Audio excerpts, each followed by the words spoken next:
समवाय समिति संपादकों को धान मंडी में अटक रखिले उत्त्यक्त चाषी। नुआपड़ा जिला सदर ब्लॉक धर्मबंधा धान मंडी में दीर्घ दिन धरी 40 ऊर्ध चाषी मान पाखापाखि 6000 क्विंटाल धान पड़ रही नहीं आज चाषी मैंने क्रोध प्रकाश करते।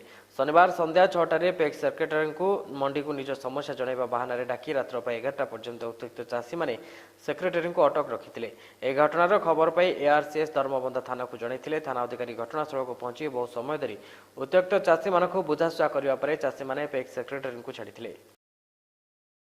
सब बेले मु सोसाइटी चाषी मान सहित हाथ मिसे चलुची किंतु केते गुडी असुविधा जो चाषी मान धान विक्रय है नहीं से मु बहुत दुखित। वर्तमान मु बैंक कार्यरत थी और समिति चाषी मैंने मते फोन द्वारा डाकी करी एठी किडनैप करी रखी देछंती। मु बड़ दुखित अछि।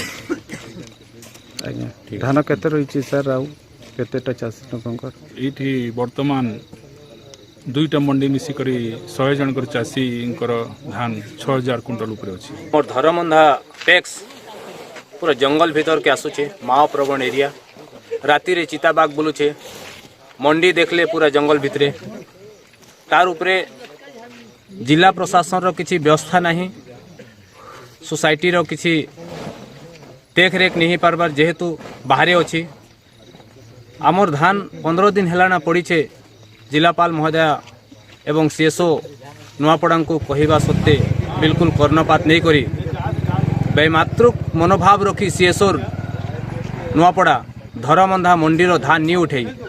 अल्प दिन तले गंजाम जिले में विद्युत तार छिड़ी 10 ऊर्ध्व लोकंर अकाल प्राणहानि घटी जहाँ समग्र ओडिशावासी को स्तंभीभूत कर मनरू लिभि नथिबारु आगामी दिन